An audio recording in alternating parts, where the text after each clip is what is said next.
So that's pretty scary stuff.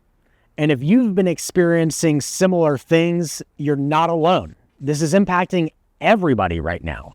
The price of our electricity is going through the roof, and we're experiencing more and more frequent power outages.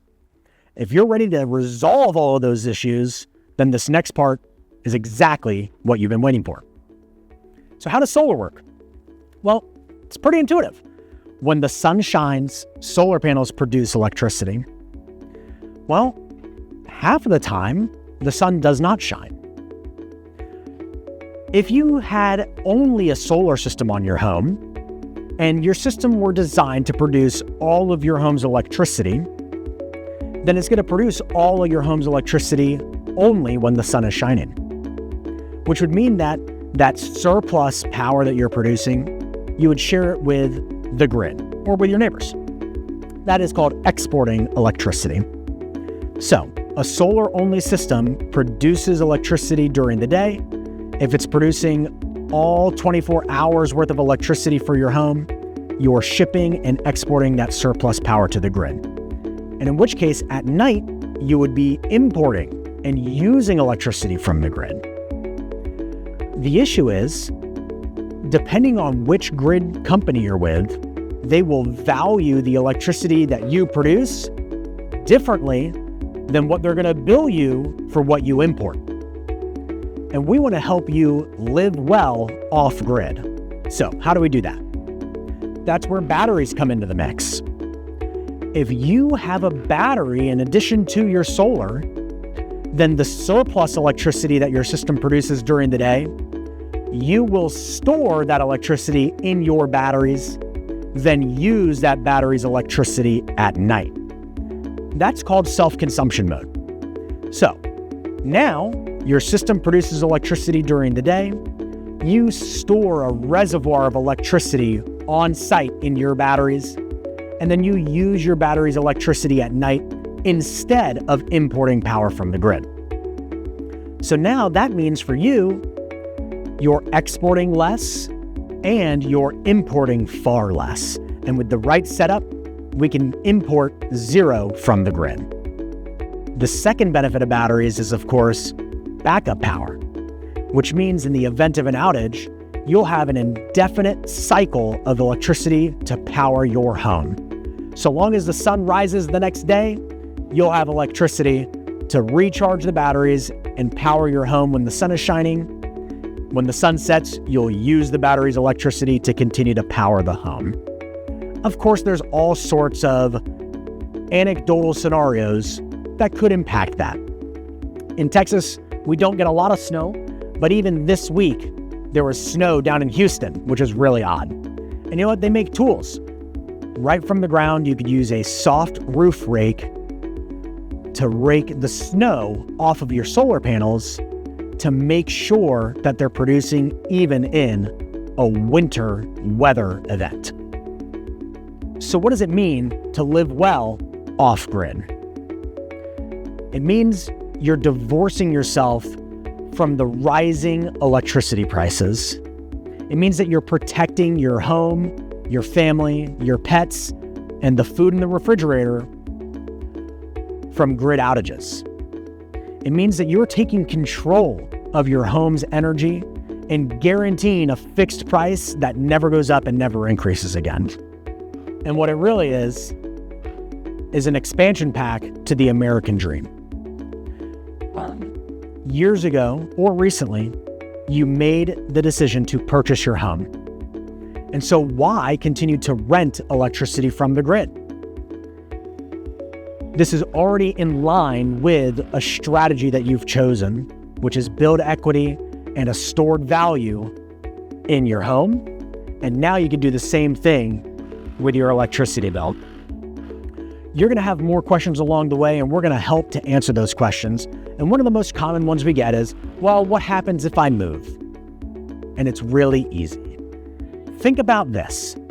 5, 10, 15 years in the future, however long you'll be in your home. If you and one of your neighbors are selling your home at the same time, and you have a system like this and your neighbor doesn't, if you were the person buying the home, which one would be more attractive or have more value to you? The home with a discounted 2025 price of electricity with a backup power solution so it never loses power again?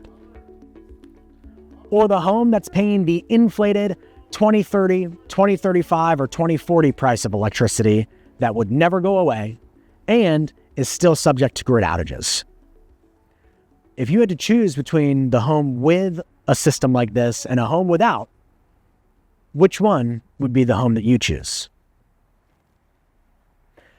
Let's listen to one of your neighbors right on Richland Chambers Lake, just south of the Dallas-Fort Worth Metroplex, and hear them talk about their solar and battery system.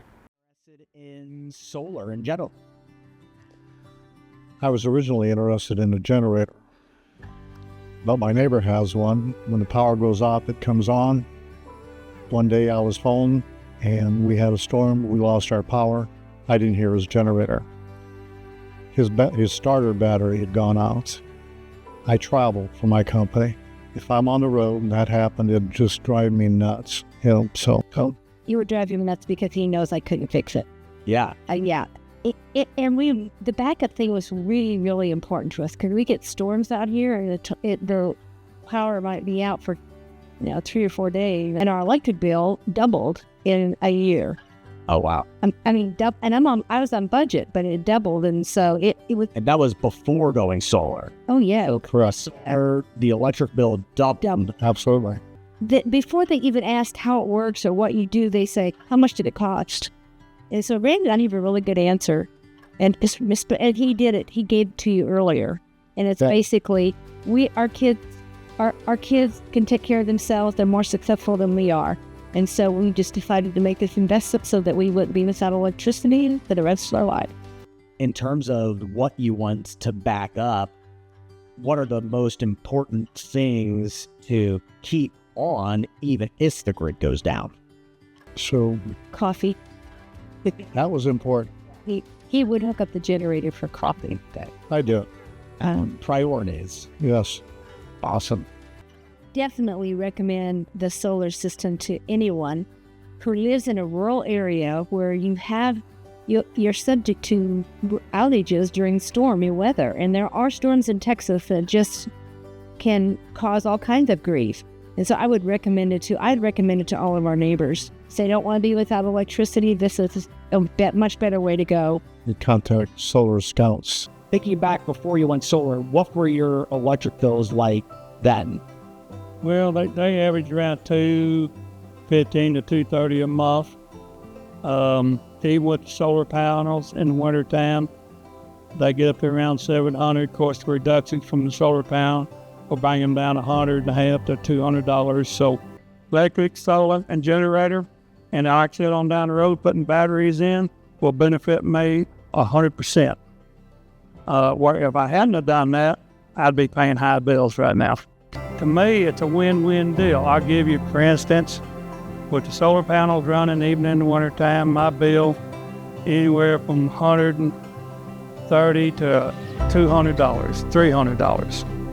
Compared to this is June, around the 26th, 25th. My bill should be in any day, but for the last 2 months, it was $10 and $15.